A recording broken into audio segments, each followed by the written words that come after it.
Starfield just got its first pretty big update, and we've also learned about the future of Starfield updates. There's no denying that Starfield was Bethesda's best launch ever, like in the history of the entire company. Not just because over 10 million people are playing the game right now, but because of how smooth the game was in release. Even I, someone who was playing a review code and got the game hella early, was shocked and just surprised at how little bugs there were. Starfield has launched in a really good state, especially considering this is a Bethesda game, but we did just get our first major update for Starfield, and in said update Bethesda added and fixed many new features.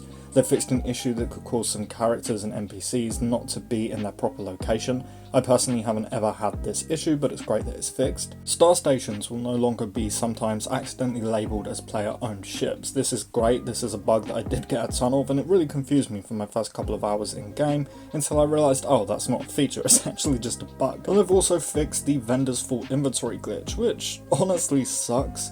This is the underground chest thing that Bethesda has in most of their games, and honestly it feels like a part of the Bethesda formula now.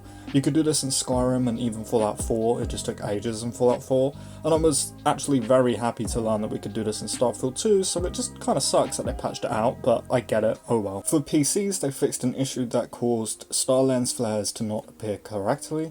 They also fixed for every platform now an upscaling issue that caused some textures to become blurry. I had tons of that, so I'm happy that that's finally fixed. And they also apparently resolved an issue that could cause photosensitivity issues when scrolling through the inventory menu. Again, I haven't had any of that, but again, glad it's fixed. Going into performance and stability, they fixed the hand scanner causing hitching bug. I never had this bug, but again, I'm glad it's fixed for those who did have issues with it. And they've also fixed various stability and performance issues that address crashing and freezing, which is perfect, because honestly I was starting to crash more and more with the amount I was playing. I think it comes down to how many save files you have, I'm not sure, but either way, hopefully this issue is fixed now. For spaceships, they fixed the bug that would cause displayed items to disappear when displayed. Again, this is great. I never decorated the inside of my ship because of this known bug. And they've also fixed an issue that would cause some items stored in the Razor Leaf unique ship storage containers and weapon racks to disappear after you take command of another ship. But that is pretty much everything from this update's patch notes, but I also want to discuss the future for Starfield updates too, because they very recently said that they're working on tons of stuff, very exciting stuff. If we take a look at one of the more recent Starfield announcements Bethesda put out, they claim to be adding brightness and contrast controls, an FOV slider, ultra-wide support, and even an eat button for food, and even tons of other stuff such as city maps and mod support. Now, I don't know if it was just me, but the way that they wrote this announcement sort of made it sound like the FOV slider and brightness settings and all of that other stuff would come with the first patch, but I guess not. I was a little bit disappointed in this. I'm really excited for the FOV slider, but hey, at least it's coming in the future, that's all that matters.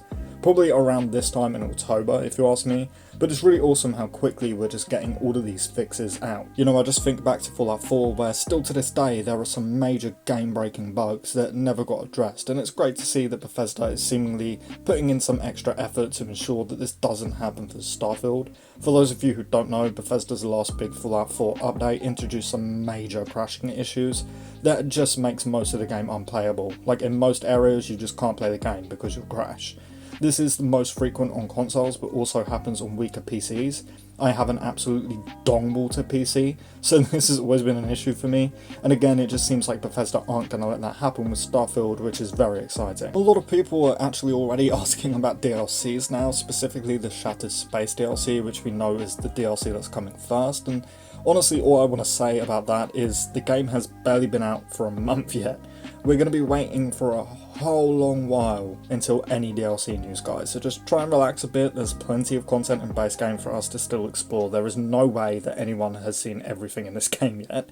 I'm well over 250 hours in right now and I've barely discovered anything. But of course, once we do actually get some DLC announcements, we'll discuss it here so I can keep you all up to date on the game and its future updates.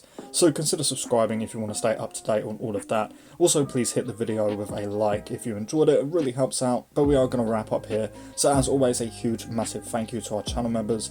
We've been getting a ton of new people join us and it's really great to see. It makes me so happy, so thank you for your constant support. You can sign up for just 99p/$1 if you're interested, but that will do it for me today, guys, so thank you all so much for watching and I really hope to see you next time. Peace.